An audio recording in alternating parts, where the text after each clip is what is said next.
Welcome back to another episode of Living for His Glory. I have maybe the most special guest we've ever had here today, Coach CJ Stewart. And I call him Coach because he is one of my greatest coaches that I've ever had in my life.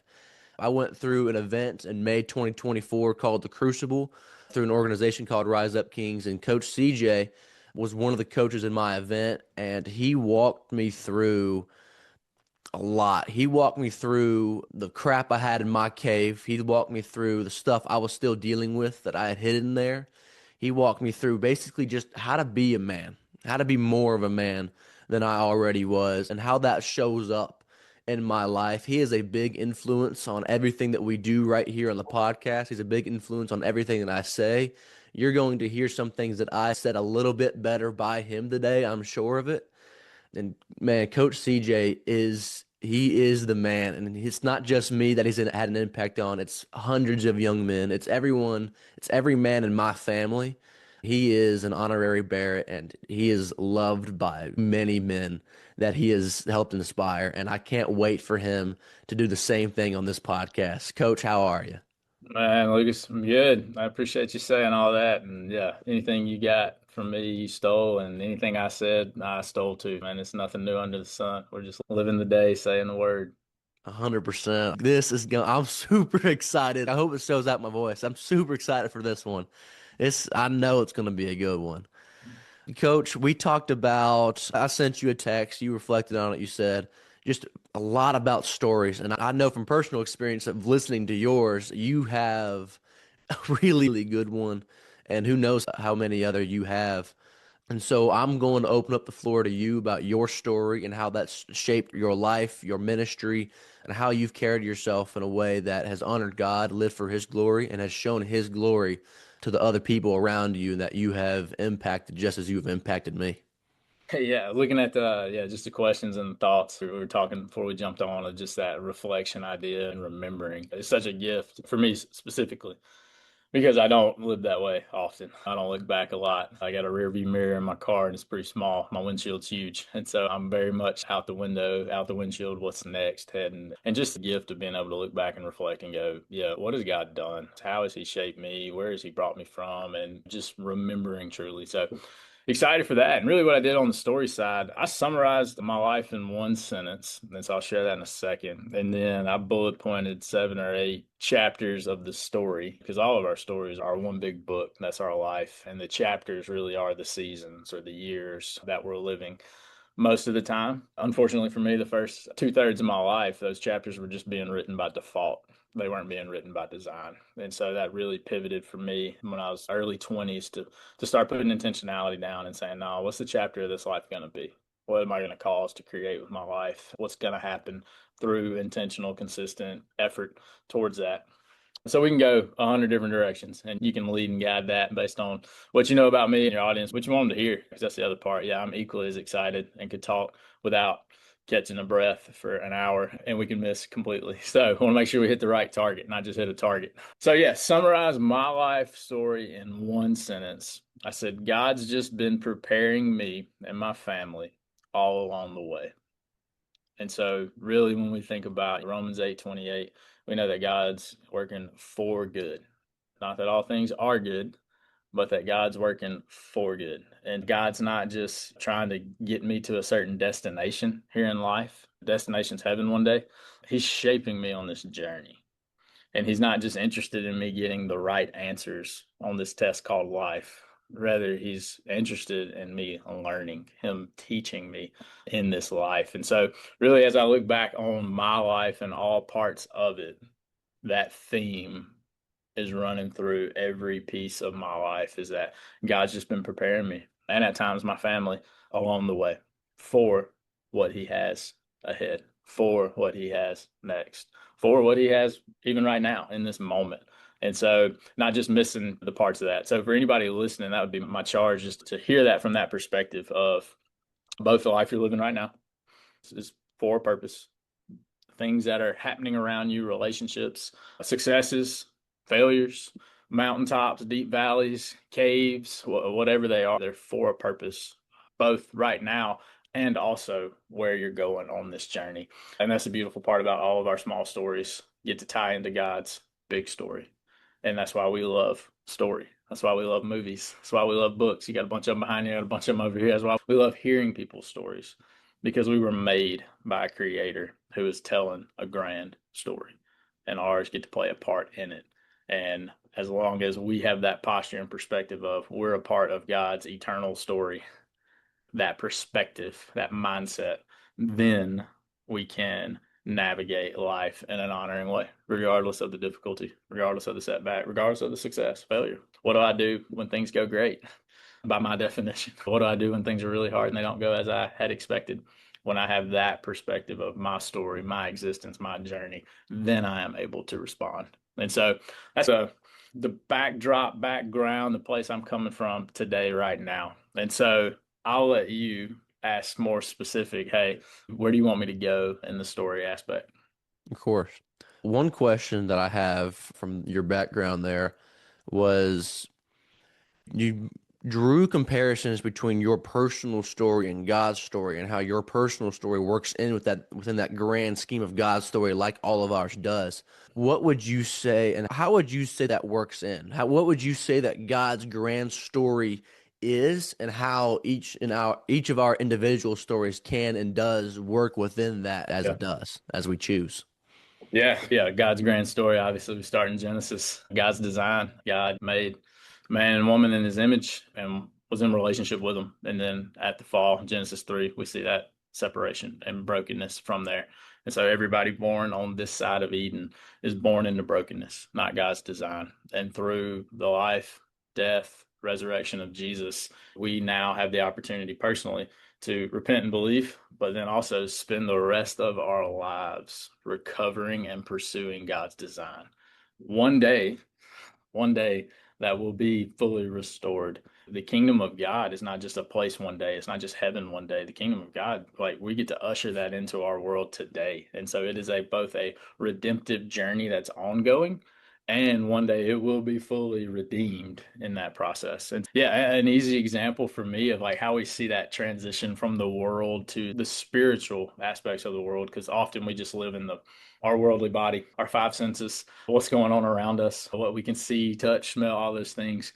But really, there's a spiritual work going on in because our souls and our spirit, like those are eternal, and that's going on around us too. Our fight is not against flesh and blood and in that nature. So for me, for instance, the military was a big part of that. And so the idea of good people doing bad things to bad people so that they can't do that anymore, fighting evil tangibly was alongside men and getting to experience ultimate love. And when I talk about love in that sense, looking a grown man in the eyes and knowing in the blink of an eye he'll kill somebody for you and he'll die for you.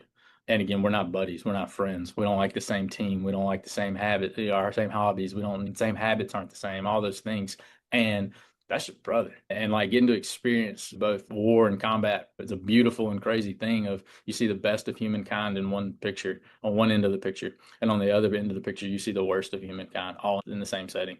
And so for me, I thought, hey, this is my purpose in life. This is what I'm supposed to be doing. Loved it. Was great at it. I got to serve as a medic in the 101st Airborne Division. I go back 2009, 2010, 20, 21 years old. This is what I'm supposed to be doing.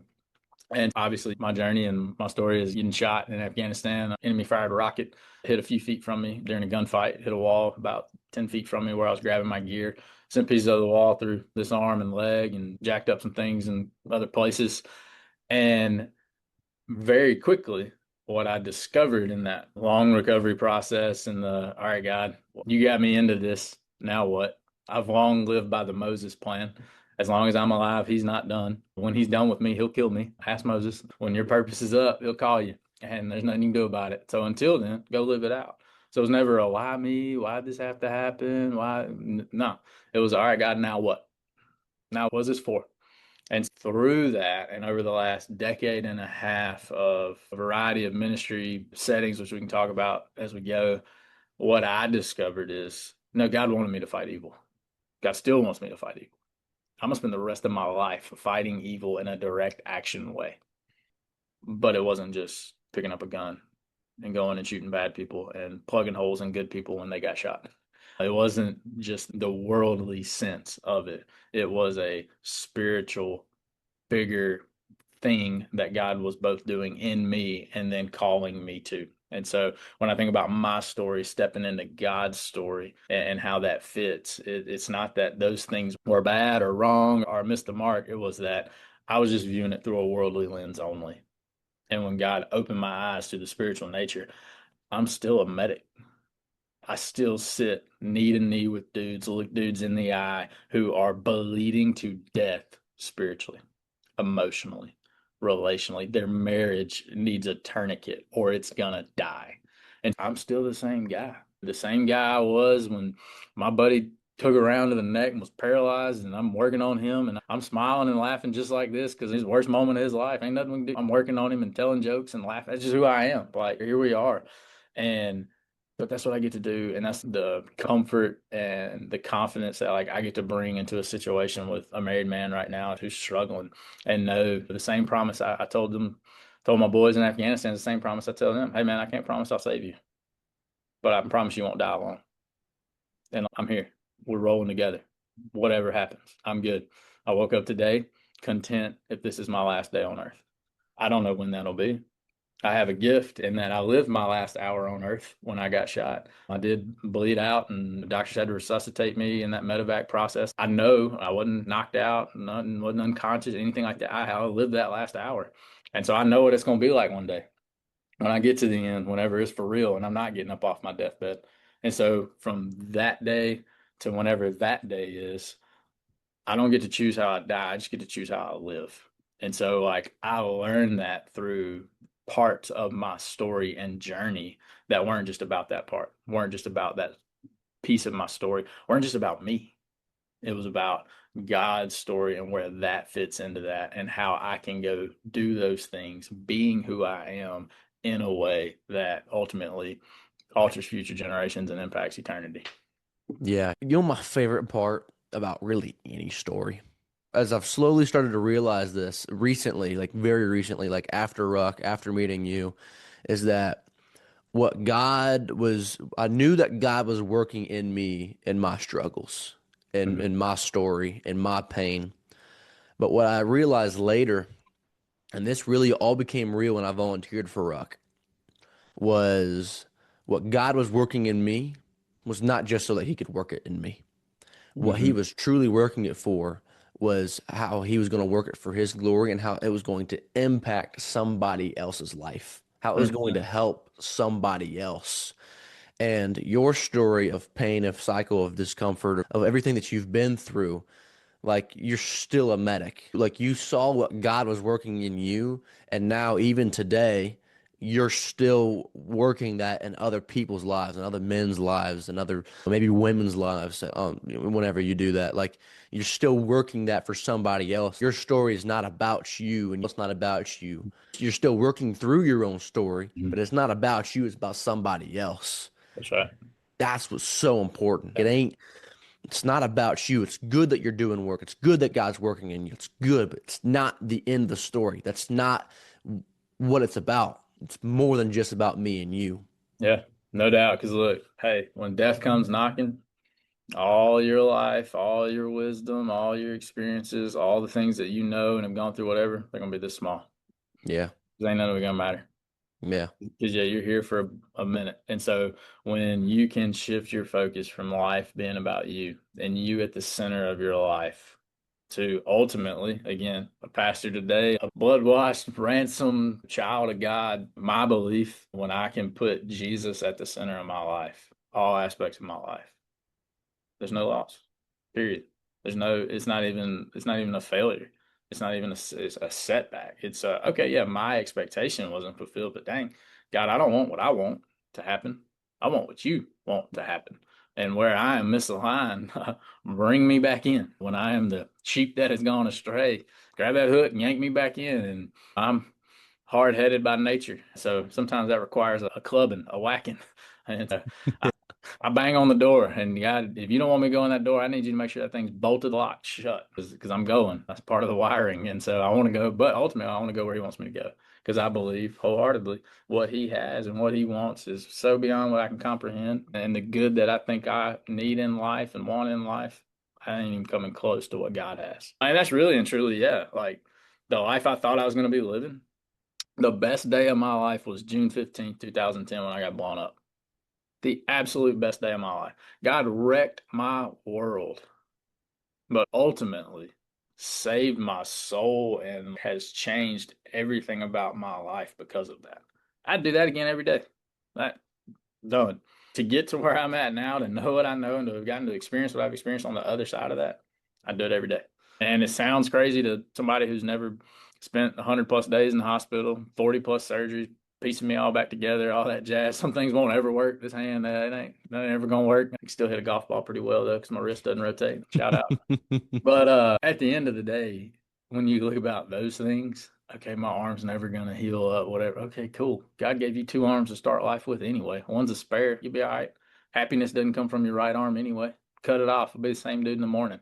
And so just that process and mindset, like I truly learned and had to live out in the hospital. But then it was just like, oh no, that process, the inner work, the spiritual soul level work. Now I just get to live that out every day. And oh, couldn't fathom life any other way. Yeah. Yeah. You went through a literal, like so many people, myself included, we talk about, oh, I've been reborn. And we have. We've been spiritually reborn in Christ. We spiritually make our rededications when we fail. We spiritually repent. You literally went through a rebirth because Hmm. you literally died. And it takes me back to the graveyard. And when you were telling this story, this very same story, told a little different way, but same story, and we had to go out to a gravestone and we had to write our eulogies. Not all the good things, but everything. If everybody got every password that you had, saw everything you ever looked Hmm. up, and just everything all aired out. Yeah. And I still remember where my gravestone was. I revisited it when I volunteered. I went back to it. Nobody else went to it. So I just got to have that one-on-one time. And like I felt myself writing it and then saying it to my brothers. I'm like, man, this has been my life. This has been my, at the time, 19 years of living. This is Mm-hmm. what it's looked like. 19 and a half years. And this is what I have to show for it. Yep. Everything that I laid out right there. Man, I got to do more. Yep. Not more. I just got to do better. I have to live a different way. Yeah. Be different, no Be doubt. different. Yeah. I Be f- who God's called you to be at the end of the day. And the rest overflows from that. And so Mhm. sometimes it takes a stripping down of the comforts we have in life, the illusion of the life we have, this image, whatever it is. And when we're forced to confront that and go face to face, look in the mirror, so to speak, soul level, the depth level. And the beautiful part is like God already knows. Like Psalm 139, He knows everything before you think it and say it. You can't surprise God. You can't let him down. Like he's not like caught like, and that's just the part where you then get to live from that. You're not Mhm. living for it. I'm not trying to earn it. There's nothing I can do. Like I brought sin to the equation. God, this is my contribution to the relationship. And then through his grace, his love, his like ultimate work, then I just get to live from that. And now Yeah. it's like, man, yeah, you're bringing your ultimate big brother to the street fight. Can't lose. Like, Yeah. yes, where's it at? Sign me up. So, 100%. When Big Brother shows up, man, it's yeah, all you need. that's it. And that's the part where it's even like some of the couple bullet points I wrote down, even thinking about that. So, like, I was aware of that, made aware of that at 21. All right. But God was working in this process, setting us up for it. So, like, when we think even about our sin, and I'll talk about some of that in a minute, but like, when we think about like our mess, our brokenness, where we've fallen short, like, often that is the place where we find ministry on the other side of redemption. Because Yeah. who better to speak to the guy that you used to be than you? Who better to share about overcoming and redemption and all those things than the guy who's done it? And the same is true for me. So, like, the military. Loved it. Was good at it. Went to basic training, graduated first out of 220 guys, all right, from all over the country. I am not the biggest. You're aware of that. I'm not the strongest. I'm not the fastest. I run as fast as you think I run. I jump as high as I look like I can jump. But like for me, like but I was raised in a locker room. playing sports year round. We moved, I went to 5 different schools, like before I graduated high school. And so I knew how to navigate with people, not as like a security, safety, like trying to survive kind of thing, but I just learned how to connect with people. And then I learned how to work. Like I have been fighting from day one, and just that's just in my nature. The joke of fight like you're the third monkey on the ramp of Noah's Ark. Man, you ain't got no seat. If you don't get that monkey off, you're gonna die. And it's just like, all right, let's go. And like for me, my army was just all right, another time and another done. Get up at 3:30, cool. I get up at 2. What are we doing? All right, we're going for a 20-mile march. Sweet, let's go. It is what it is. Either it'll kill me or it won't. I'm good. And so just that nature, but like that was in me from early. And so all right, I spent 6 months in a hospital room, like inpatient.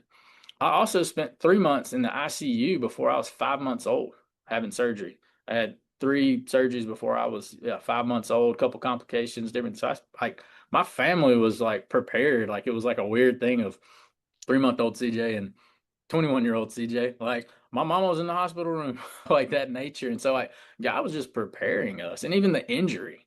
I can't tell you how many games I played with broken bones, would wear a cast 6 days a week and get the cast cut off, get taped up and go play. Why? Because you play the game.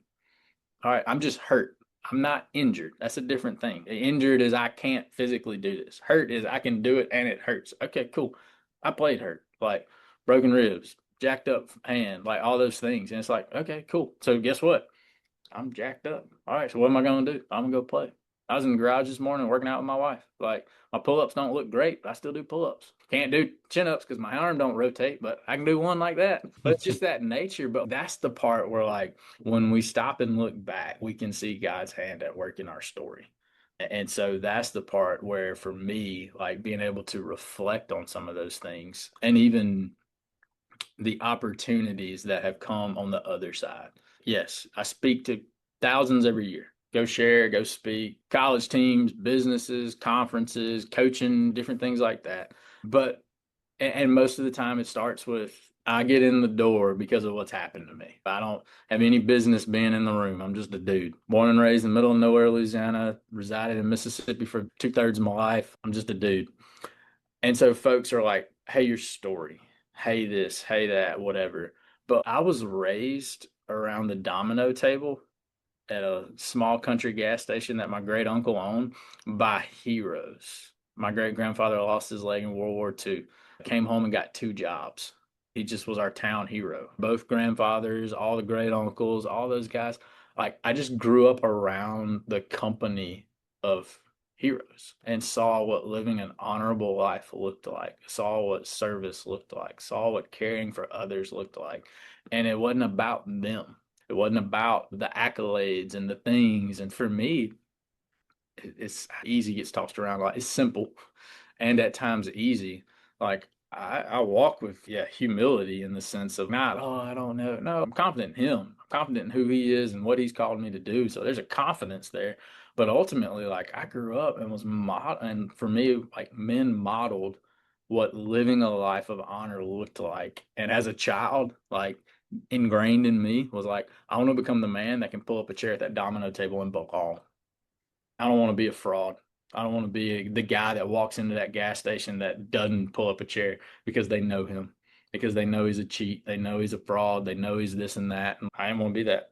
I saw that. And for me, like that was just instilled early on to where now, all right, as a 36-year-old dude who's lived life, like I'm living life still with that impression of those men that went before me. I'm honored bound to live a life worthy of theirs. Ultimately, I'm honored bound to live a life worthy of the gospel. But yeah, going back just the when we stop and think about our stories and what God has done and prepared us for, we can see his hand all over it for where we're at today and where he's calling us to go. Yeah. Yeah, absolutely.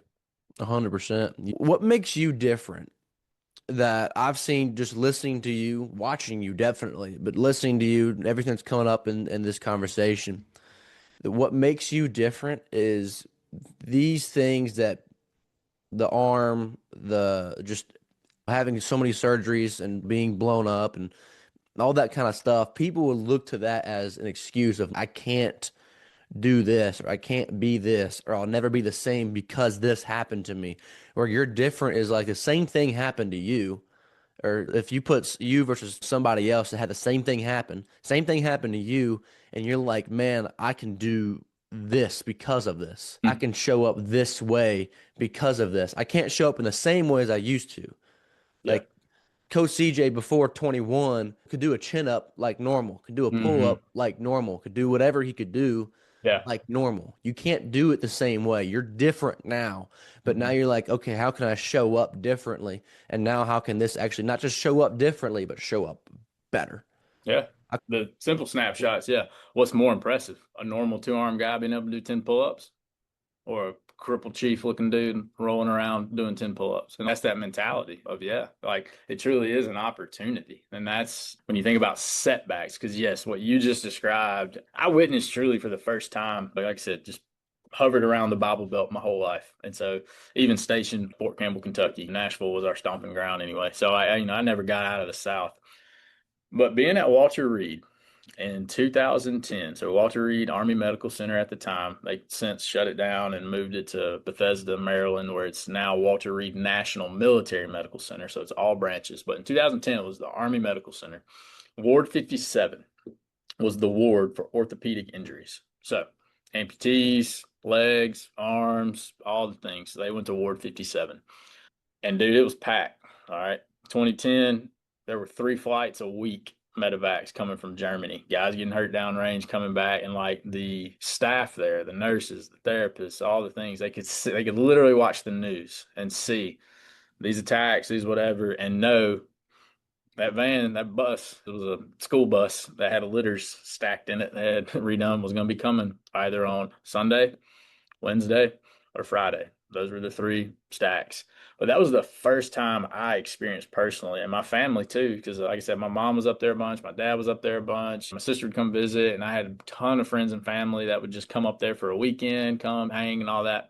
While I was truly in a hospital room, in a hospital bed, I didn't get to leave the hospital for 6 months. And so we saw the difference in our room, in our life, in our conversations, in our outlook compared to the guy next door, to the point where guests that would come visit, the president came in to visit, all the athletes, when they go to their White House tour after their championships, they'd come visit the boys and say, hey, actors, singers, folks just wanting to come say thanks. Truly, it was an incredible place that like most of America doesn't realize. But they'd come in and they just look, man, y'all, like your room's different. And part of that is my mom was an elementary school teacher, so I had quotes and pictures and stuff all up on the wall. She decorated my hospital room like a first grade classroom. You got Ronald Reagan quotes, Bible verses, pictures of Drew Brees that he signed a picture of, just stuff like that. And but folks would see that, but it was literally the difference between the Lieutenant Dan syndrome from Forrest Gump. I should have died. Why'd y'all leave me there? All that. Like guys lived that out. And okay, in Afghanistan, they were 6'2", 210 pound fighting machine, and they woke up the next day without legs. So now they're 4'9". Their life is over in their mindset because being a soldier is who they were. And I was like, no, no, no, no, no. That's not who I am. Being a soldier, that's what I did. That's not who I am. So whether I can do these things or not, that doesn't define who I am.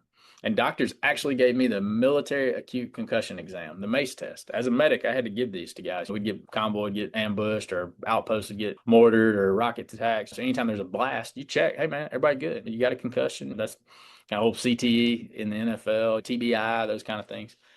And I was like, why do y'all keep asking me these questions? Like, I know what day it is. I know who the president is. I know where I'm at, whatever. And finally, one of the one of the LTs, one of the nurses said, Stu, because they call me Stewart. So Stu, he said, Stu, he said, I don't know what else to tell you. Doctors think you have a brain injury because you're entirely too happy with what's just happened to you. And I was like, bro, and this thing I said earlier, happiness doesn't come from your right arm. Go tell Doc he can cut this thing off. I'm gonna be the same dude tomorrow. Like what I can or cannot do does not define who I am. And so seeing that place and seeing the darkness of like truly the guy in the room next door, like 21, big tough dude, doesn't have legs now. His wife leaves him, like all that stuff because she's like, I didn't sign up for this, like all those kind of things. But it was all back to their mindset and their outlook on life, their hmm perspective. Their story was the focus. Themselves was the focus. And dude, it's an illusion. You're not telling your heart to beat right now. I don't know how to make air go into my lungs other than I don't know how to make this stuff fire. So we literally are not in control.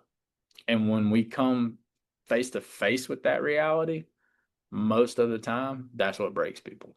And so, death of somebody, cancer diagnosis, injury, whatever, business failure, whatever it is, like when we come face to face with that mortality aspect, that's the difference between life and death and the outlook perspective that I believe is our greatest weapon as Bible believing, Jesus following disciples is, man, I got an answer for that. And so that was the first time I ever saw it. Was at Walter Reed, and again, it was a very dark place, but an awesome opportunity for light to shine. Light shines the brightest in the darkest, and yeah, we got to live that out, and that's what started my path in the nonprofit space, speaking, ministry. Folks were like, "Hey, will you come tell your story?"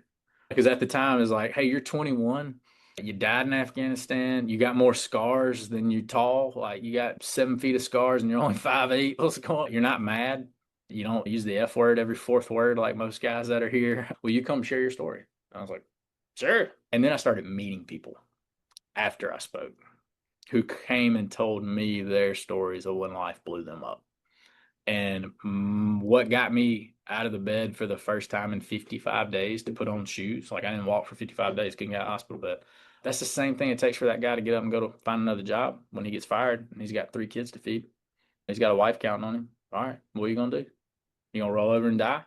Or are you going to get up and go fight? And that's at the end of the day, that's what we're living out. And that's what, yeah, really started that path of, yeah, speaking, ministry, nonprofit space, just getting to intentionally pour in. And that's what I call like direct action, like ministry. It's fighting evil of the day, cultural evil, belief systems, mindsets, that the enemy ultimately, like all of those things. It's the exact same thing.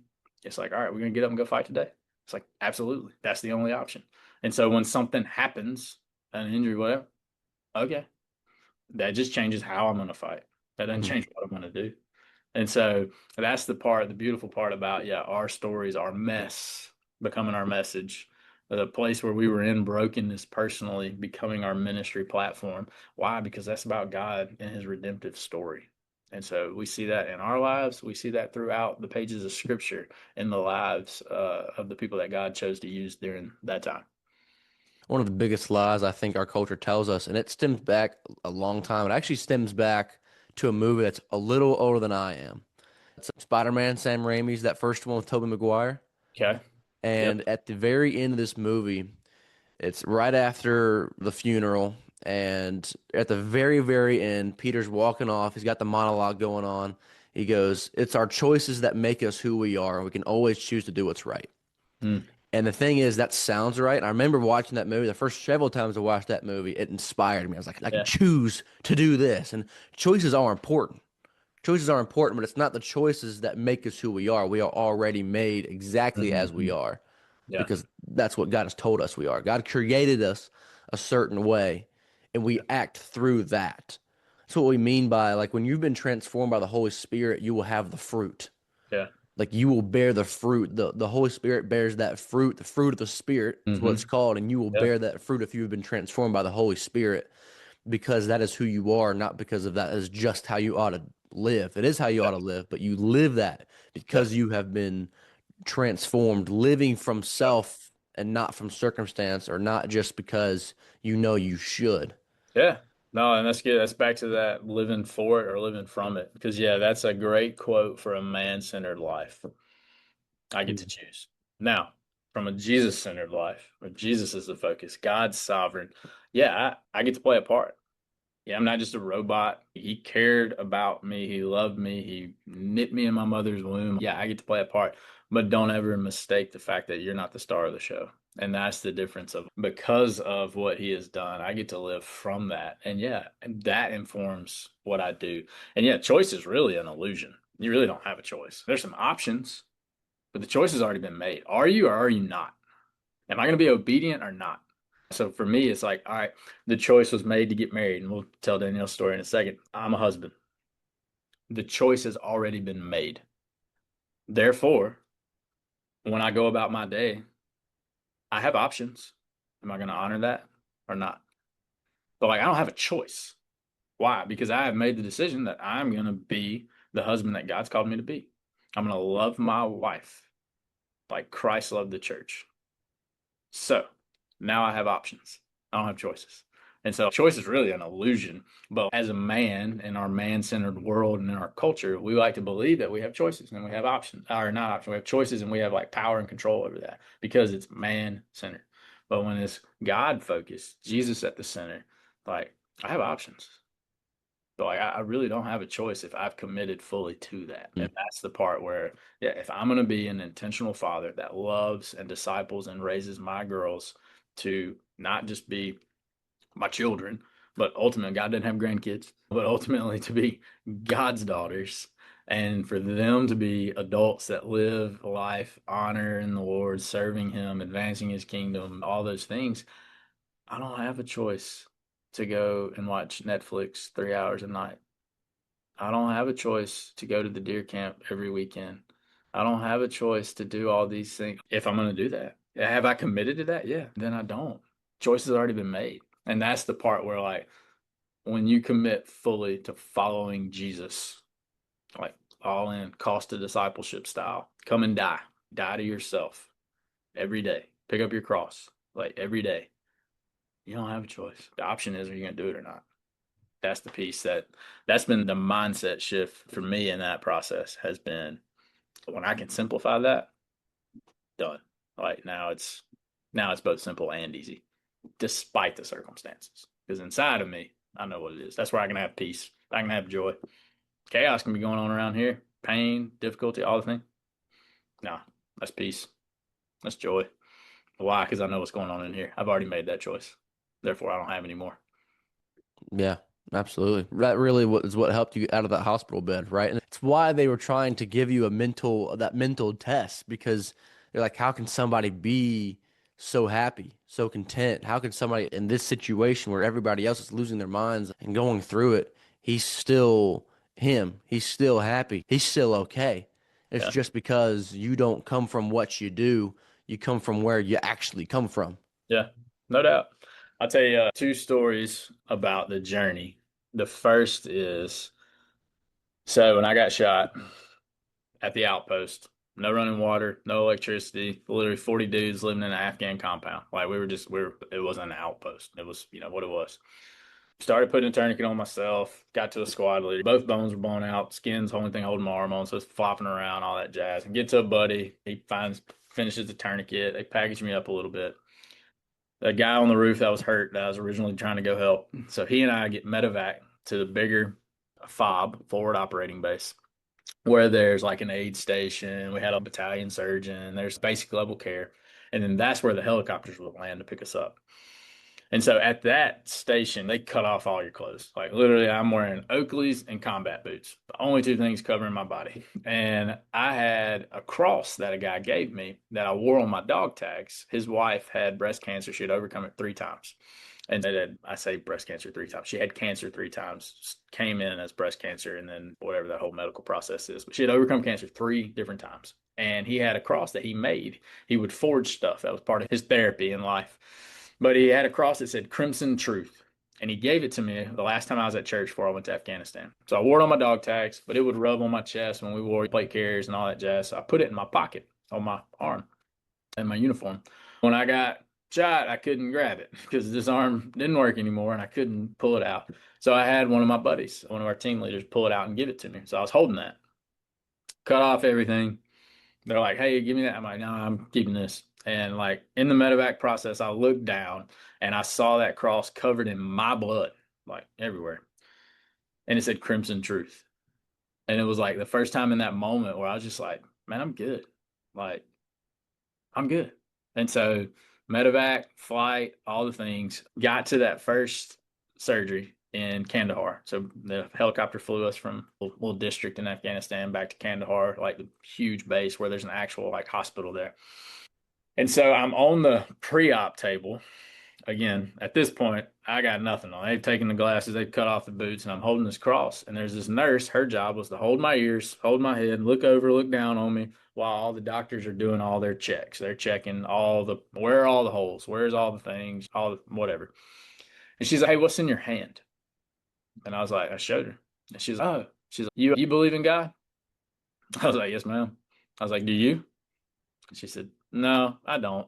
I was like, all right. And so literally the quick thought I had in my head was, if I'm about to go meet my maker, I'm dang sure about to go out doing this. And so I proceeded to tell her. I shared the gospel with her, talked about just life for 30 seconds, 45 seconds. And she looked at me and she said, hey, I want you to know you didn't change anything about what I believe sitting right here, but I've been working in this ER for 6 months.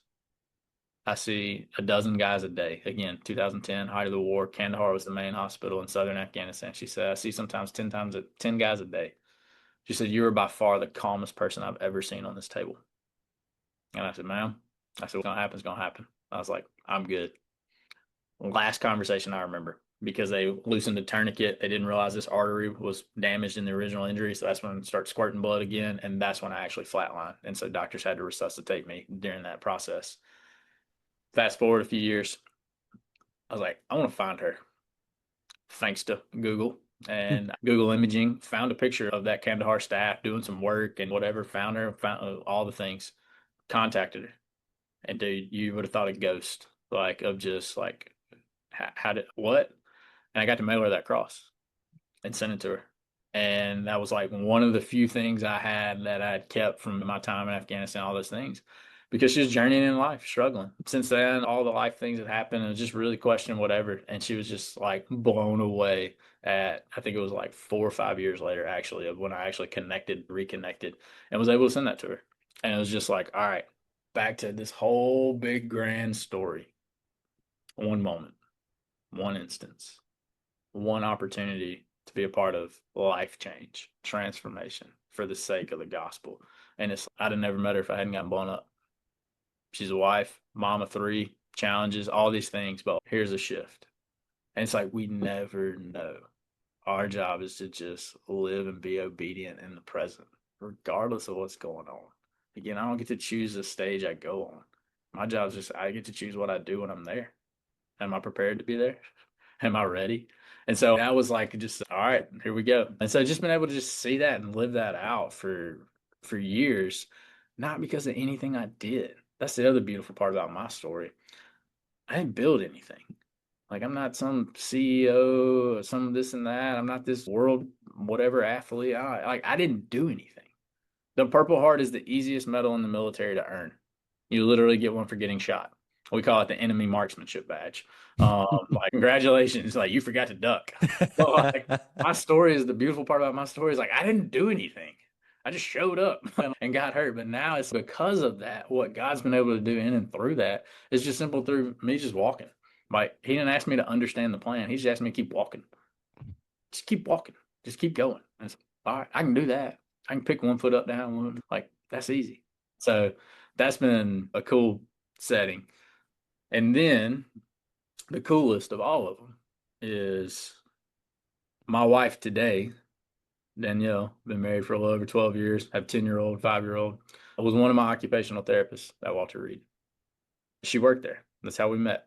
Both of our stories of brokenness in life, and her dad had just died, so she was working outpatient at Walter Reed, quit her job so she could go home and spend the last few months of his life with him. And then when she came back from that time, she switched to inpatient. And she was shadowing my original therapist who followed me from day one at Walter Reed because they went to college together. And so we just met through that process. And we met in August. So I got hurt in June. Her dad died in July before we knew each other. And then when she came back in August and switched is when we met. And then so when I got out of the hospital in that later in the fall, wintertime, we just started hanging out, started dating. And then fast forward 2 years from that, and we're married. And that's an easy one for me to look and go. Folks hear that and they're like, oh, what a love story. And I was a three-strike guy. I was from the South. I was in the military and I was younger than her. She would have said heck no to all of that. But it was really, truly what God was doing in and through our lives that really prepared us for that. And it's just been a beautiful part along the way where you're just like, man, look at this life that God has given us. How can you not choose back to that obedient side to walk that out and live that out, knowing, man, he's authoring the story and we got nothing to worry about. Yeah. So, You said something, it was at the end of your first story. So it was only like a few minutes ago. And it's something that you just went over, so I'm worried so many people missed it. You said, I didn't do anything. I just showed up. Yeah. And I'm like, CJ, everything that you really taught me at Ruck, that was so much of the core of it. Like, just show up. Like, my girlfriend will tell you, I mess up a lot. My wife said the same thing. Man, I'm a fool. I'm a fool. Me and her started going out. Literally, it was 2 weeks to the day of my Rook graduation. The timing was incredible. So, unfortunately, when we first started going out, she got to see the on fire. I won't stop talking about Rock and right. So she had to deal with that right off the bat. But she's like, man, you mess up. Yeah, sure, everybody does. Mm. But one thing that you do, I've never seen anybody do, is show up the way that you have. Yeah. Whether even if you make it better or even if you make it worse, you say something Yeah. amazing or you say something that just like, why would you say that? Yeah. No matter what, you show up and you do what's right and you do what's wrong sometimes, but you're there. And that is the most important thing that me and you can do. Because like you talk about the choice has already been made. Mhm. You as a father, you as Yeah. a husband, you as a believer, you as this and this ministry, like the choice has already been made. I am this. And so what I'm going to do is I'm going to show up. Like the choice has been made, but I got the option. The option we're not going to choose is we're not going to roll over and die, like you said. Yeah. We're going to get up and we're going to fight. We're Yeah. going to choose to do that. We're going to choose to show up. Whether I made the right call or whether I made the wrong call in the moment, you can't say that I was not there for you. Yeah. You can't say I did not show up for you. Yeah. Because that's at the end of the day, that's the greatest gift we bring is just the presence. And it's not doing anything. It's not saying anything. My wife says this all the time. Like, hey, I don't want you to fix that. I just want you to hear me out and just be with me and let me and the Lord work through that. But I just want to share that with you. But yeah, just to be and then to show up fully. That's the part where, one of my famous quotes at Ruck when I talk to guys at the end of night one in a very cold and difficult situation they're in is, hey, permission to say something hard? They're like, yeah.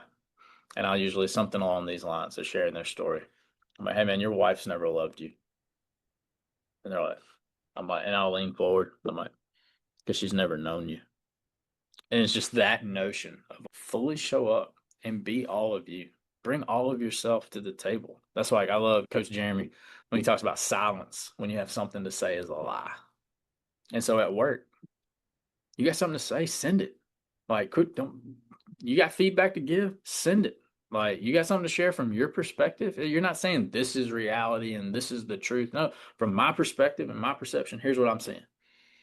Send it. Like, bring all of yourself because that's the greatest gift you have to offer. It's not something you're going to do, but just show up and keep walking. And the man that told me that, literally, hey, just keep walking, is a man who's buried his dad and his son.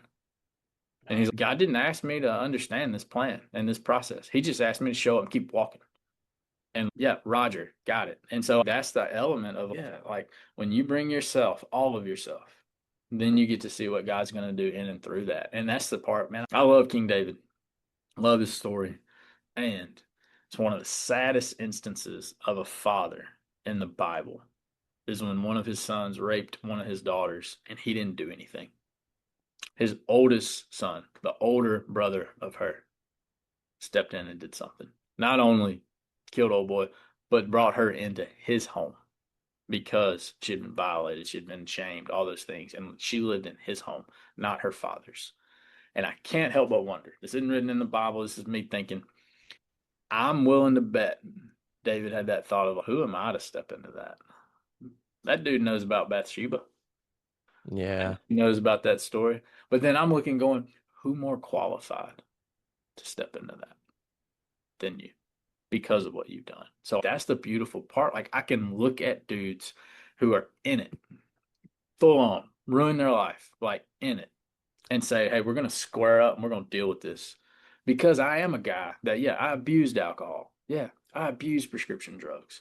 Yeah, like you don't think I got times where I was just pissed off and frustrated because I'm ready to go fight and I can't? Yeah, like you talk about like, man, I know how to finish the other end of the gun. Like that nature of just, man, like just the frustration in my flesh and just that pissed off. And that's what led to those escapes of, man, I can't, like I got knocked off the horse. I'm ready to go get back on another horse and I can't.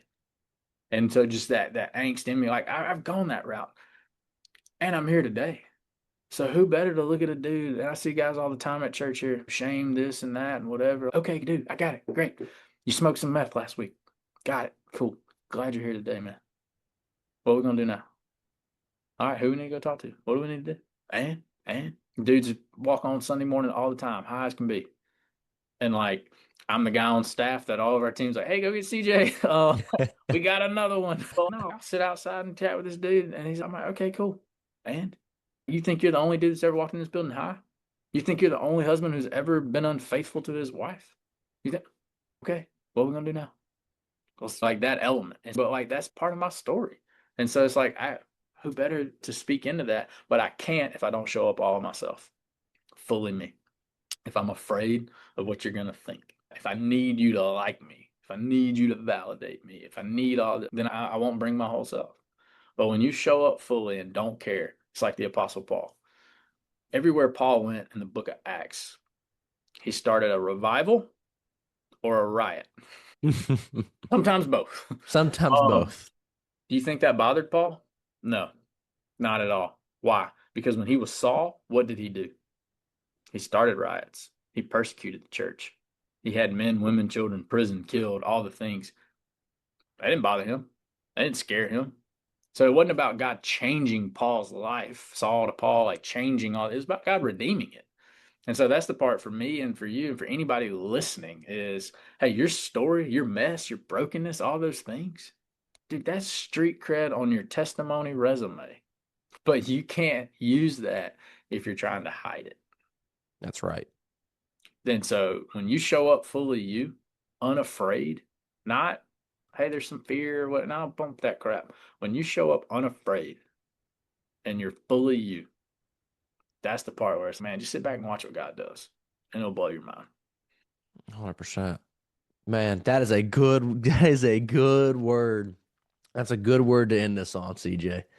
Man, that wow. I think that just goes into our challenge of the week so well. That sense of we're just gonna keep walking. We're just keep moving forward. And what and Ed Milet, have you heard of Ed Mhm. Milet? I have. Have you heard of his story? I hadn't heard his story. I've seen some of his stuff, but I hadn't heard his actual testimony or story. So a part of it was he was raised by a dad who had an alcohol problem, and his dad ended up beating that problem because some guy talked to him. And what Ed found out was the guy that talked to his dad and got his dad sober was only 30 days sober himself. And he Yeah. begins talking about what you think disqualifies you. Like me, like my part of my story, man, is I'm a former pornography addict. Yeah. That's me. That's where I've been in my life.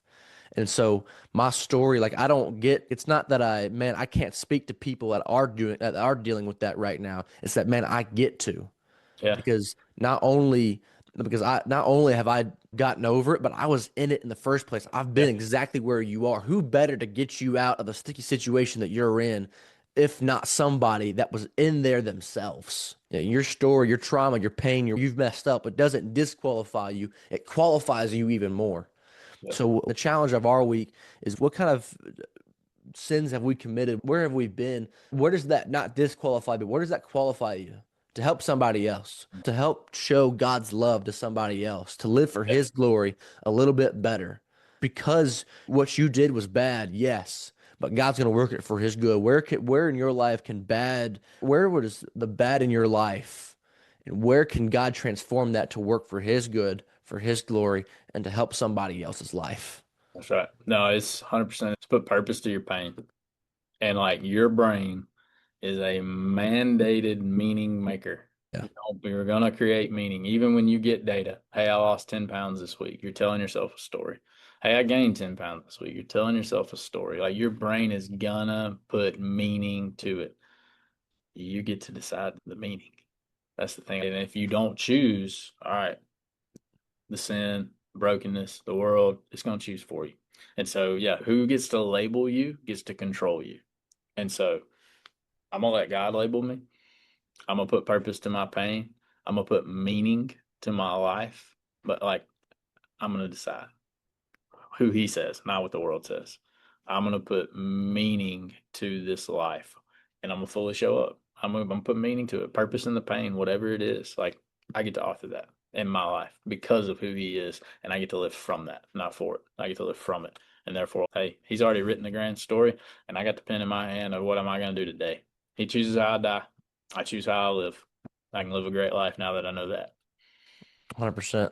That's awesome, man. CJ, is there anywhere that you would want anybody to find you, connect with you if they wanted to? I don't think you're a social media kind of guy, but I'm not. I have zero socials by choice. But nah, yeah, you go. So one of the things we started, cool story, and just the journey of just living life and how living life for a few years this way turned into a new business side. So makeemcount.co. All right. So make them em. That's the redneck version of make them count.co. So it's a card company at the wide net. Part of it is, hey, powerful words in meaningful moments changes everything. And so it's really a call to dads, to husbands, to leaders. Hey, put pen to paper. Speak the words of truth. When somebody's moving out, when you take your kid to a funeral, when your kids get married, when, hey, write your team a note when you had to let somebody go at the office that was a friend of theirs but just wasn't performing. Speak into it. Hey, celebrate them. Thank them, whatever it is. And so these cards, they're masculine. They're not, I don't go to Walgreens and find the pink hearts and whatever. No, they have a powerful quote on it, and they come with writing prompts that are like the charge for you to write. And you can track us down through that. And then that's obviously a lot of the speaking that I go and do is through that. Hey, it's about make your life count, make them count. The words you speak, the relationships you have, the opportunities God puts in front of you, like make it count. When you get to the end and you look back, you got two options. You're going to say, man, I'm glad I did that, or I wish I would have. And so fear and failure are the things that are the fear of failure is the thing that keeps us from pursuing the life that we desire because we're worried about that. And I can promise you, again, as a guy that got up off his deathbed, you're going to think about people and you're going to think about faces and you're going to think about words. I wish I'd have said that. I wish I wouldn't have said that, whatever, when you get to your last day, your last moment. And so we get to live that out now. We get to write a new eulogy this day to that one. And honestly, yeah. So from coaching guys, leaving here in about an hour to go meet with a dude and then going to speak to a team this afternoon. But it's all about that. It's, hey, how do you make your life count intentionally, purposefully, in a way that outlives you, that means more? It's not just about you. But all that stems from just that heart of, hey, God, sovereign God of the universe chose for you to exist in this snapshot. What are you going to do with it? 100%. Absolutely. What are we going to do with it? That's a great thing to think about for the rest of our day, rest of our week, rest of our lives. What are we going to do Amen. with it? Amen. That's awesome. Coach CJ, it has been an absolute pleasure having you on here. I'm sure I'm going to call you up at some point in the future, asking you back on here. You have much more insights to give. I know that from personal experience. And man, this has been one of my favorite conversations, not just on the podcast, but ever. I love it. I love you. You're amazing, and I can't wait to see you again one day. Well, I look forward to that. And man, I love what you're doing. Keep at it. That's the other part. Yeah, the gospel came to you from someone and you get to send it to others. And the same with even just, podcast messaging, communication, whatever the track, the vehicle is. It's, hey, are we going to speak or not? But yeah, keep at it. Keep going. Keep spreading it because that's the only way that it's going to get to others. Yes, sir. You got it. I hope you enjoyed this episode of Living for His Glory. I had such an amazing time making it, and I really hope it connected and impacted you on a significant level. I love making and recording episodes like these. I truly believe that they fulfill the Living for His Glory mission, which is to help you break free of your worldly chains and step into the person that God has called you to be. I love you guys. I hope you guys got a lot out of this. I hope that it changes something about how you do this week. I hope you have a good day and a good week as we continue to get ready for next week's episode. Have a good day, guys, and I'll see you later.